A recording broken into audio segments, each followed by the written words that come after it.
My uncle urged me to peer through the gap in the stairs. My 4-year-old niece tugged at my sleeve as I hesitated. In front of me lay my husband, unconscious and still on a hospital bed. A week ago, he had been stabbed during a confrontation with a burglar who was still on the run. Upon returning home, my niece's peculiar words echoed in my mind. I decided to check the stairs, and there, in a tiny crevice, I found something bloodied. A shiver ran down my spine in surprise. Could it be someone unexpectedly familiar, possibly the culprit? Fear gripped me. I work in administration at a real estate agency. Last year, I tied the knot with Michael, one of our salesmen, after an office romance. Both of us are 25 years old, and our shared motto was, "We want kids soon." The reason behind this was my sister and her child Emma, who is incredibly adorable. Whenever I see my 4-year-old niece giggling or pouting, I imagine ourselves as parents. Little Emma possesses a mysterious ability. Aunt Sophia, your ring is on the bookshelf. Whenever I misplaced something, my niece would pinpoint its location, not just once but repeatedly. Even my sister said, when in trouble, ask Emma. Somehow, good things happen. Children are said to see ghosts, but I wonder if there's something more to it. Perhaps our future child will also have special abilities. We dreamt of a family with children. However, our newlywed life didn't go smoothly. Shortly after getting married, we started receiving disturbing letters at home addressed to Michael. The words written on them were chilling: break up and disappear. Despite Michael dismissing it as a malicious prank and filing a police report, the identity of the letter sender remained unknown. Our days were filled with anxiety. One day, James, Michael's colleague, visited the General Affairs Department where I worked. It was unusual for someone from the sales department to visit me. When I approached James, he handed me a piece of paper with the same threatening words, "disappear" and "esser" scribbled on it. I gasped, and James looked serious. As a rising star in the sales department, Michael had made enemies, and it was troubling. James crumpled the paper in his hand and said, "I've known Michael since we joined the company. If anything happens, feel free to consult with me." He smiled kindly, offering support in the face of the mysterious threats we were facing. I never anticipated finding Michael in such a dire situation, but having an ally is reassuring. My sister also visited our home, concerned about us despite the unsettling letters. With support from those around us, we stood strong, determined not to let the harassment defeat us. I resolved to stand by Michael. Little did we know what was about to happen. My sister called me in a panic, urging me to come back immediately. It was a Saturday, and Michael, who was supposed to be home after working overtime, was unconscious.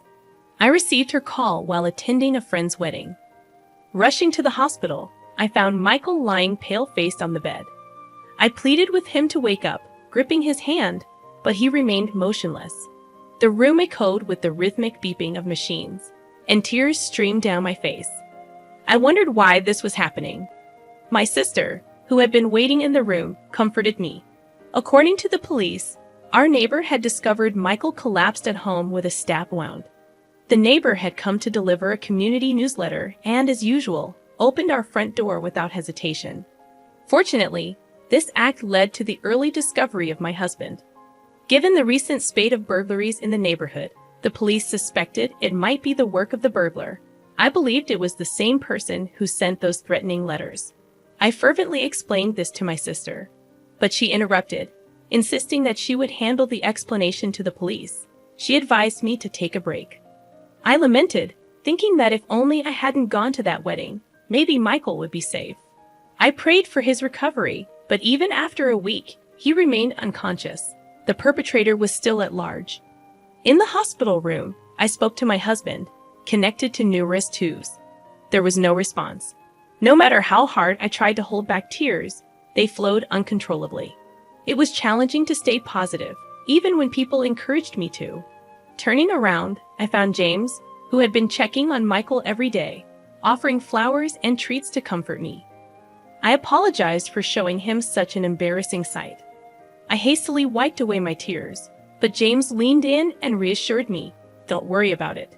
Just then, an innocent voice came from behind. "Aunt Sophia, who's this?" I looked back, and my niece Emma stood there, tilting her head curiously. It was her first time visiting. "Oh, come on," my sister said curtly to Emma and then greeted James. "I apologize for intruding on your family. Well, I'll leave you all to it." With a brief nod to my sister, James placed the flowers down and left the room.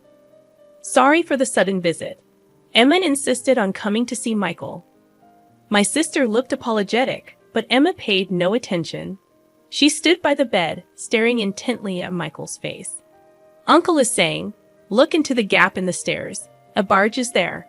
My niece suddenly blurted out, a mysterious statement from behind. "A barge? You mean those large ships that transport goods at the harbor? And it's under the stairs." However, my sister insisted that Emma might have something important to say. She was dead serious. As we continued visiting, hours at the hospital passed, and my sister drove me home. Before parting ways, she said, "Call me if anything happens." But seriously, was there really a gap under the stairs? I retraced my memories, unlocked the front door, and headed toward the staircase. During the incident, Michael had been found collapsed on the stairs, covered in blood. The police had collected evidence and cleaned up. Everything was already in pristine condition. There's a gap at the edge of the bottom step. I noticed a faint trace of red blood. I shone my flashlight inside and saw something reflecting, glinting in the light. I quickly grabbed some tweezers and pulled it out. It turned out to be something unexpected. Isn't this a company badge?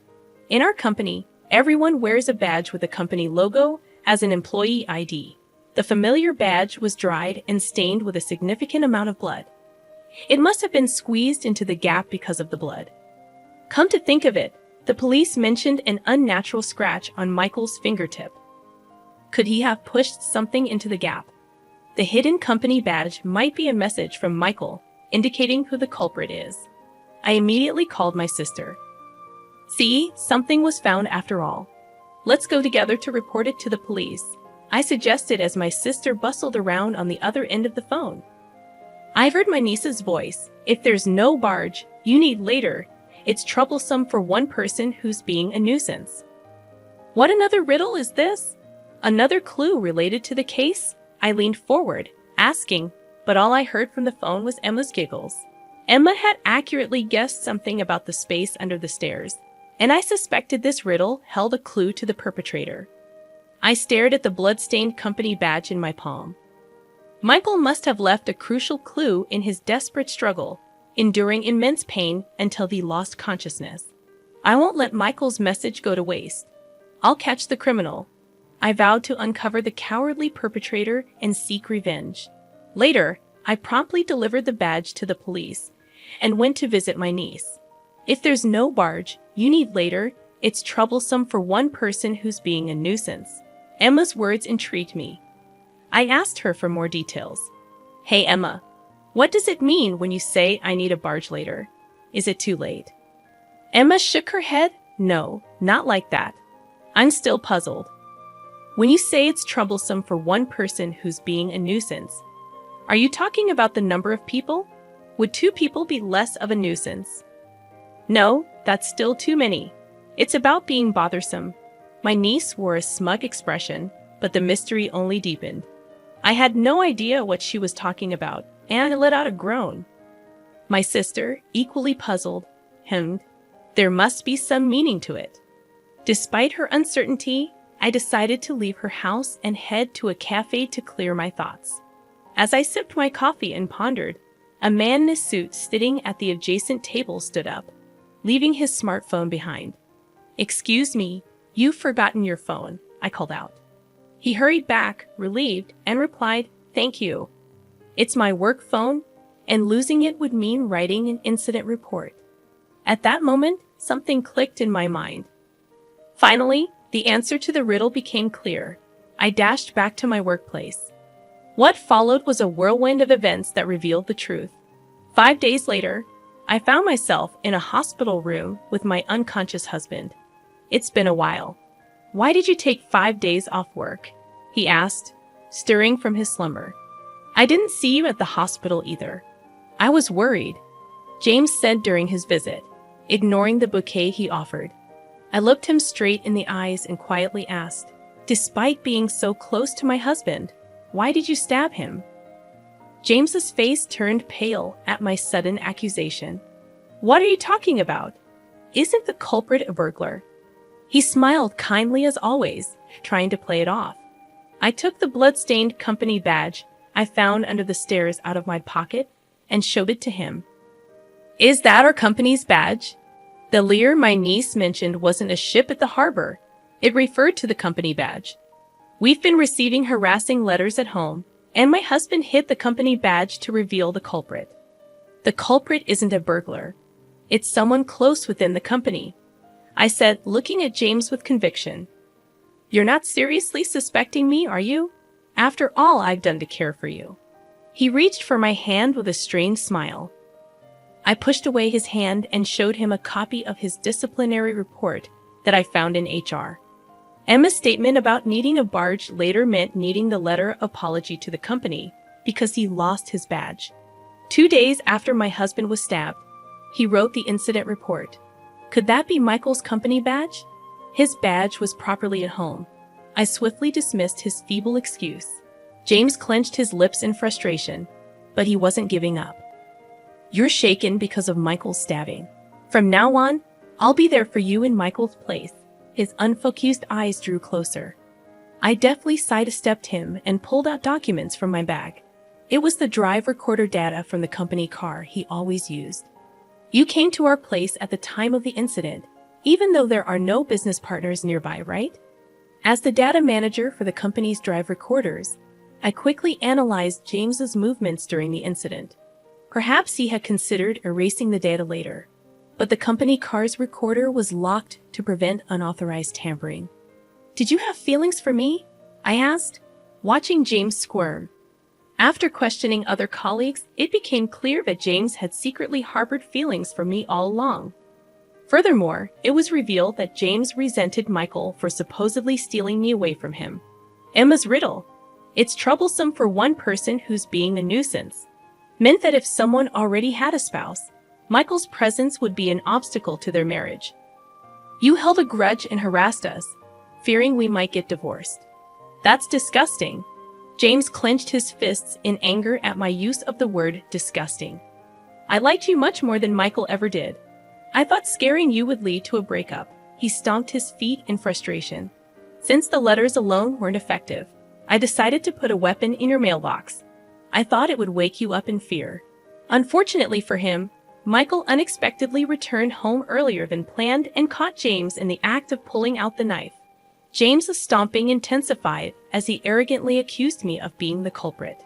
Do you realize how terrified Sophia is? He warned me never to come near his wife again. So, in your anger, you've used the knife you were holding to stab my husband. Yeah, that's right. It was all for you. Now I just need to finish him off. James defiantly rushed toward the bed, attempting to strangle Michael. Desperate to protect my husband, I grappled with James. Then, unexpectedly, Michael's weak voice cut through the chaos. Enough already. James froze momentarily at the unexpected interruption, seizing the opportunity. I pushed James with all my strength, and he crashed into the door with a loud thud. The curtain he grabbed tore apart, and the hospital staff rushed in, alarmed by the strange noise echoing through the halls. Call the police? I shouted. The staff gathered around, helping restrain James and making emergency calls. Later, when the police arrived, and I explained everything, they took James into custody. He cried out in desperation. We were so close to being happy. What nonsense are you spouting? There was never any chance of happiness for you. I stared at James, pushing him away with a resolute tone. I've loved you all along. I really have. James continued to sob like a child, but his selfish claims held no sway. The only person I love is my husband. Stay away from me forever, I told him sternly. As James was led away by the police, he muttered. Later, Michael regained consciousness and testified against James, leading to his conviction. James would spend about 7 years behind bars. Michael demanded $115,000 in compensation. Even if James were released, losing his job would likely cause financial hardship. As for me today, I invited my sister and Emma over for lunch with Michael. As we sat around the table, my niece grinned and said, "The new chair isn't just one, it's two." My husband and I exchanged glances. It seems I'm pregnant with twins. I'll need to visit the obstetrician soon. How did you find this story? Don't forget to subscribe to our channel. Until next time.